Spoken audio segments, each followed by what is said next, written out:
மதுரையிலிருந்து சென்னைக்கு பயணிகளுடன் வந்த தனியார் ஆம்னி பேருந்தை உளுந்தூர்பேட்டையில் வைத்து போக்குவரத்து அதிகாரிகள் சிறைப்பிடித்த சம்பவத்தால் பரபரப்பு ஏற்பட்டது. ஒரே பதிவு எண்ணில் 4 பேருந்துகளை இயக்கி அரசுக்கு அல்வா கொடுத்த விவகாரத்தில் நடந்தது என்ன?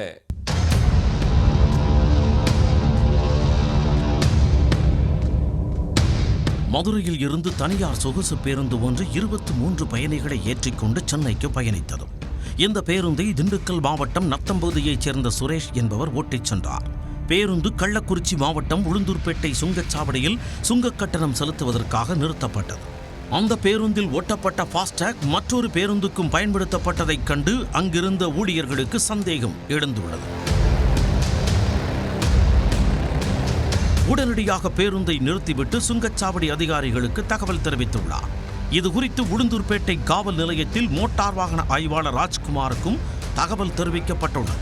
அதன் பேரில் அங்கு விரைந்து வந்த அதிகாரிகள் ஆமணி பேருந்தில் வைத்திருந்த ஆவணங்களை ஆய்வு செய்தனர்.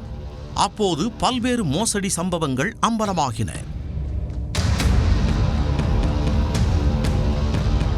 பரதன் ஏர் டிராவல்ஸ் என்ற அந்த பேருந்து புதுச்சேரி பதிவெண் கொண்டது என்றும் மற்றொரு பேருந்தின் ஃபாஸ்டாக் தவறாக பயன்படுத்தி வந்ததும் தெரியவந்தது. இதே பதிவு எண்ணில் 4 பேருந்துகளை மாற்றி மாற்றி ஓட்டி வந்ததும் அம்பலமாகியுள்ளது. இதையடுத்து சம்பந்தப்பட்ட தனியார் ஆமணி பேருந்தின் ஆவணங்களை பறிமுதல் செய்ததோடு சொகுசு பேருந்தையும் அதிகாரிகள் பறிமுதல் செய்தனர்.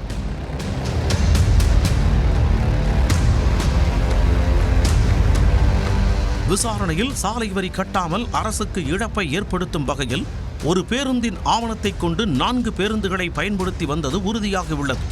போலி ஆவணங்களை பயன்படுத்தி தனியார் ஆமணி பேருந்து பல லட்சம் ரூபாயை மோசடி செய்துள்ளது. வண்டி நம்பரும் பதிவு நம்பரும் பார்க்கும்போது வேற இருக்கு. டோலில் 2 வண்டி ஒரே மாதிரி போகுது அப்படிங்கிற ரிப்போர்ட் நமக்கு வந்ததுனால டோலில் நம்பர் கொடுத்து கேட்டு எடுத்து பார்க்கும்போது இந்த நம்பர்லேயே 2 வண்டி போனதுக்கான முகாந்திரம் இருந்தது. 2 வெவ்வேறு கலரு, மாடலே வேறு, முன்னாடி இருக்கிற டிசைன்ஸே வேறு. ஸோ அதை பேஸ் பண்ணி இந்த வண்டி ஃபாலோ பண்ணி இன்றைக்கி பிடிச்சி உள்ள சிறை வச்சுருக்குது. இந்த வண்டி போட்டுக்கிற நம்பரே இந்த ரெக்கார்டுக்கு இந்த நம்பருக்கு சம்மந்தம் இல்லாத நம்பரை போட்டு வண்டி ஓட்டிட்டு இருக்காங்க. நீண்ட நாட்களாக இது மாதிரி ஓட்டி கொண்டிருக்கிறாரு. தனியார் ஆமணி பேருந்தை அதிகாரிகள் பறிமுதல் செய்ததால் மதுரையில் இருந்து 900 ரூபாய் கொடுத்து சென்னைக்கு பயணம் செய்த பயணிகள் பாதி வழியில் இறக்கிவிடப்பட்டனர்.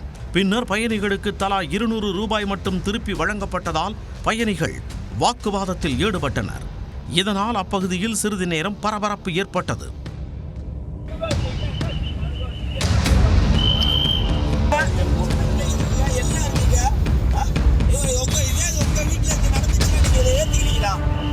ஒரே பதிவெண்ணில் 4 தனியார் ஆமணி பேருந்துகள் இயங்கி வந்தது கடும் சர்ச்சையை ஏற்படுத்தியுள்ளது. இதனால் அனைத்து தனியார் ஆமணி பேருந்துகளின் ஆவணங்களையும் பரிசோதனை செய்ய வேண்டும் என்ற குரல் வலுத்துள்ளது.